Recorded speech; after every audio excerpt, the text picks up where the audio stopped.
In a workshop, the number of teachers of English, Hindi, and Science are 36, 60, and 84 respectively. Find the minimum number of rooms required if in each room the same number of teachers are to be seated and all of them being of the same subject. Suppose आप कोई एक workshop conduct करवा रहे हो, उसमें in three subjects के teacher हैं और इनका नंबर्स यहाँ पर गिवन है, राइट। आपको फाइंड आउट क्या करना पड़ेगा, आपको क्या फाइंड आउट करना है कि मिनिमम कितने रूम्स की रिक्वायरमेंट होगी अगर मैं इन टीचर्स को इस तरह से बैठाऊं, इस तरह से रखूं कि सेम सब्जेक्ट के टीचर्स हों इन ईच रूम और सेम नंबर हो, उनका नंबर भी सेम होना है और उनका सब्जेक्ट भी सेम होना है। करेक्ट। मीन्स अगर कोई रूम है तो उसमें एक ही सब्जेक्ट के टीचर होने चाहिए, आइदर वो इंग्लिश का होगा या फिर हिंदी का होगा या फिर साइंस का होगा। सो यहाँ पर देखो, इस तरह के क्वेश्चंस में जब आपको मिनिमम नंबर ऑफ रूम ये सब ऐसे सेंटेंस मिले, तो वहां पर आपको ये बात समझ जाना है कि या तो एचसीएफ हमें फाइंड आउट करना है या तो एलसीएम फाइंड आउट करना है। क्या फाइंड आउट करना है ये हमें कैसे पता चलेगा? जो नंबर्स यहाँ पर गिवन है, अगर आपको ऐसा लगता है कि इसका आंसर, जो क्वेश्चन का आंसर आने वाला है, इन नंबर्स से छोटा होगा तो हम एचसीएफ फाइंड आउट करेंगे। अगर हमें लगता है कि ये जो हमारा आंसर आने वाला है वो इन नंबर से बड़ा होगा तो हम एलसीएम फाइंड आउट करेंगे। इस केस में क्या है, हमें रूम्स फाइंड आउट करने हैं ना, कि कितने रूम्स की रिक्वायरमेंट हो। तो रूम्स तो जो टीचर्स है उससे तो कम ही होगा, जो टीचर्स का नंबर है इससे तो कम ही होगा। करेक्ट। सो यहाँ पर हमें क्या पता चल जाता है कि हमें एचसीएफ फाइंड आउट करना है। तो चलो सबसे पहले इन नंबर्स का हम एचसीएफ फाइंड आउट करेंगे। एचसीएफ के लिए सबसे पहले फैक्टराइजेशन करना पड़ेगा। 36 हो गया। 36 को अगर मैं फैक्टराइज करूं तो आपको क्या मिल जाएगा? 18, 2 9 जा, और 9 का क्या आएगा? 3 3 जा, 3 1 जा। ये हमारा क्या हो जाएगा? 2 into 2 into 3 into 3। Correct. Next one 60 देखो, 60 का कर लो। 2 3 जा 0, 3 5 जा एंड 5 1 जा। ये हमें क्या मिल जाएगा? 2 into 2 into 3 into 5, 84। इसको भी फैक्टराइज कर लेते हैं। 2 4 जा 8, 2 2 जा 2 2 जा 1 जा, 3 7 जा 7 1 जा। ये हो जाएगा 2 into 2 into 3 into 7। करेक्ट। हमें इसका एचसीएफ फाइंड आउट करना है। HCF of 36, 60 and 84। एचसीएफ क्या होता है? जो सभी में प्रेजेंट हो।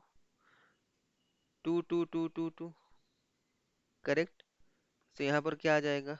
2 into, नेक्स्ट देखो यहाँ पर एक और 2 है जो सभी में प्रेजेंट है, तो इसको भी हम मल्टीप्लाई कर लेंगे। इनटू 3 देखो, 3 भी है सभी में प्रेजेंट, 3 का मल्टीप्लाई हो जाएगा। इनटू अभी देखो ये वाला 3 इसी में केवल है, ये 5 इसमें नहीं है, इसमें नहीं है, ये 7, तो यही इसका क्या हो जाएगा? एचसीएफ हो जाएगा। एचसीएफ हमने फाइंड आउट किया। 2 2 जा 4, 3 जा 12। राइट। यहां से मुझे क्या मिला कि मिनिमम 12 रूम्स की रिक्वायरमेंट होगी। सो यहाँ पर हम राइट कर सकते हैं, नो ये रूम्स की रिक्वायरमेंट नहीं होगी। यहाँ पर देखो हमने क्या फाइंड आउट किया है, ये किसका है? एचसीएफ टीचर्स का है ना, नंबर ऑफ टीचर्स का। इट मीन जो हमने एचसीएफ फाइंड आउट किया है, सो टोटल 12 टीचर एक रूम में बैठ सकते हैं जो कि सेम सब्जेक्ट के होंगे। Correct. So number of teachers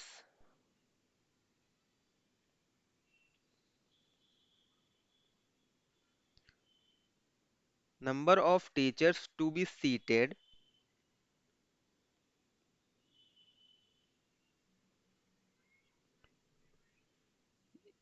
in each room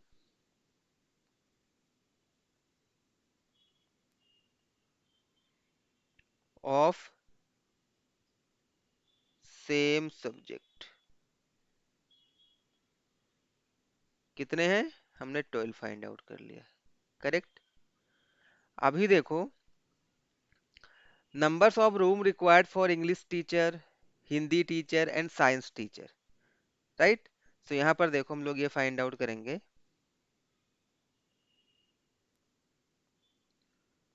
number of rooms required for English teacher. Numbers of room required for English teacher कैसे फाइंड आउट करेंगे? Total total number of teacher 36 है। एक room में कितने बैठ सकते हैं? 12। सो टोटल कितने रूम आ जाएंगे? 36 divided by 12 will give you 3। So 3 rooms English के टीचर्स के लिए होगा। सिमिलरली सिमिलरली मैं इसी को कॉपी कर लेता हूँ।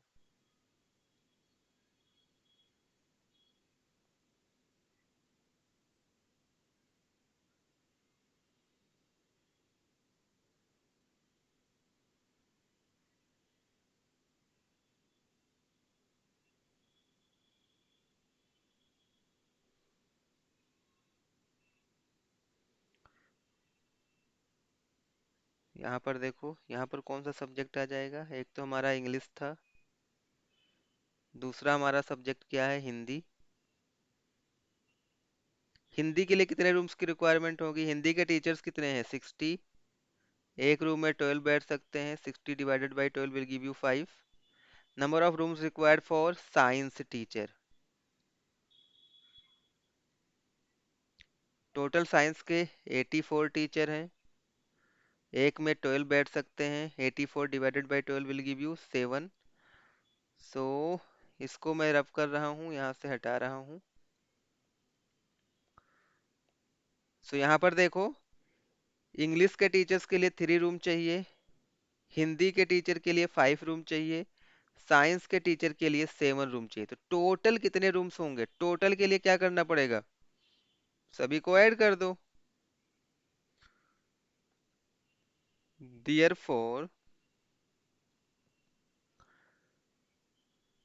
total number of rooms required,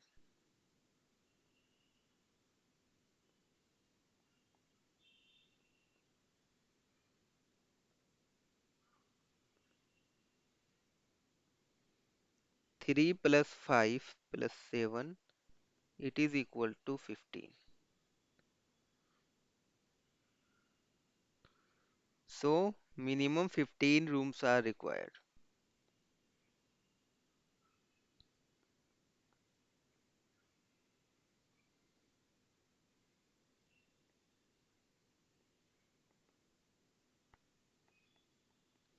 This is the answer of this question. I hope आपको कॉन्सेप्ट समझ में आया होगा। स्टिल अगर आपको पास कुछ डाउट है तो आप हमसे डायरेक्टली व्हाट्सएप के थ्रू इस नंबर पे कनेक्ट कर सकते हो।